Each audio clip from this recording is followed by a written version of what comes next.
This weekend is going to be very busy. We've got two pay-per-views. We've got Payback tomorrow, Saturday, and we've got All Out Sunday. And this is going to be my prediction video for the first one, which is Payback, going on tomorrow. And yeah, we'll go from there. The first match we'll get into is for the United States Championship, and so far is the only SmackDown match to be announced on the pay-per-view, and that's Rey Mysterio defending against Austin Theory for the title. Now, I'm going with Rey Mysterio, but there is the possibility Austin Theory just wins it back because there is that Santos Escobar element with a potential heel turn costing Rey the belt, which I still think will happen, but I think you do it after Rey's retained the belt, and then you can have Santos and Rey feud over the United States Championship, which then would lead to Santos winning the United States Championship afterwards. The next match on the card is LA Knight versus The Miz, which has surprisingly been quite decent for a Miz feud. Both of them have been cutting some really decent promos and that, and this is one of the better matches going. I say one of the better matches. Pretty much all the matches have had decent builds, but this is definitely one of the stronger ones, I would say. And it's not much to go into. LA Knight to win. Keep that push coming, and that. After that, then we've got the Tag Team Championships. We've got Kevin Owens and Sami Zayn versus the Judgement Days, Finn Balor and Damian Priest. On Raw this week, Rhea Ripley took charge and said that if Judgment Day does not walk out of Payback with all the gold, there will be issues. So that is an issue going out of it.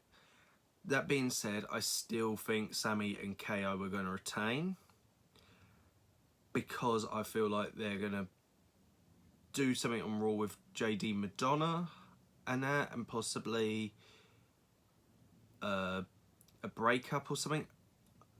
There is the potential that Priest does cash in his Money in the Bank briefcase on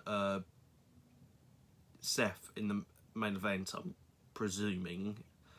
But yeah, KO and Sami to retain. From one Judgment Day match to another. This is for the Women's World Championship. Rhea Ripley versus Raquel Rodriguez.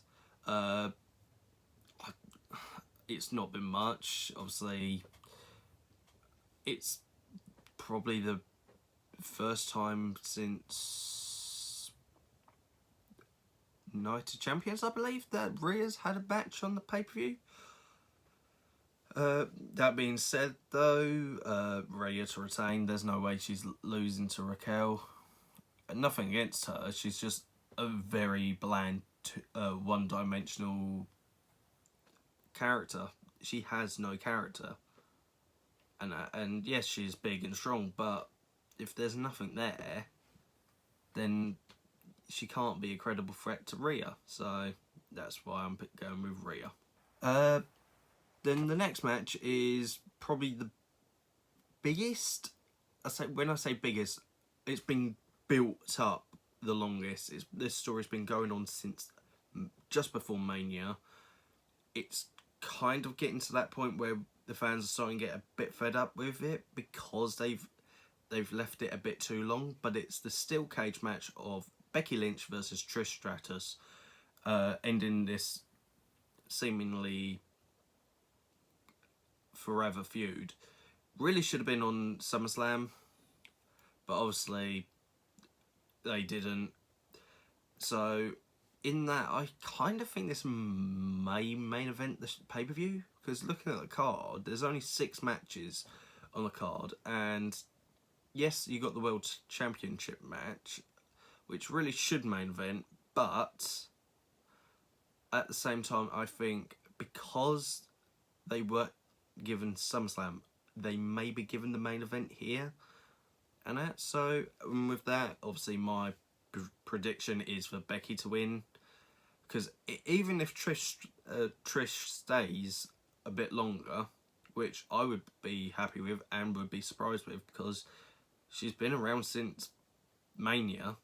So yeah, Trish doesn't lose anything, and at the same time, she doesn't really gain anything from winning or losing. Becky does. Obviously, Becky is a main eventer, but she still could gain from getting a win over Trish in a steel cage more than Trish would. So yeah, Becky to win. And the final match on the Payback card, as of yet, we've still got SmackDown tonight, but it's doubtful they would probably add anything, because I think a 6-match card is Triple H's go-to. It's the World Heavyweight Championship match. It's Seth Rollins versus Shinsuke Nakamura, and this has been building quite nicely. It's been one of my more intriguing feuds, but I've gone with Seth as my prediction because it's most probably going to be Seth. I really want Nakamura to win. I really would like him to finally get that World Championship, even if it is the secondary belt. And since he's turned heel, some of the promos he's cutting in Japanese and that, he's been really good. And the fact that they've incorporated the fact that Seth is legitimately injured from going so hard over the last couple of years, and Nakamura told him that and has exposed that Seth is weak. Yeah, I'm all game for Nakamura to win, but at the same time, I honestly thought Finn was going to win at SummerSlam and that, so I'm going with my safe bet, which is Seth, sadly, but when you got what you got to do. So yeah, Seth to win. And that's it. That's my predictions for Payback 2023. Obviously, very short card, which is good for a B-level pay-per-view, but it'll be fun. Obviously, keep an eye out for AEW predictions, which should be coming up soon. And obviously, reviews for the pay-per-views and that and all that. But please do leave us a comment on what your predictions are and how your thoughts of how wrestling's going at the moment. So hope you enjoyed, and take care.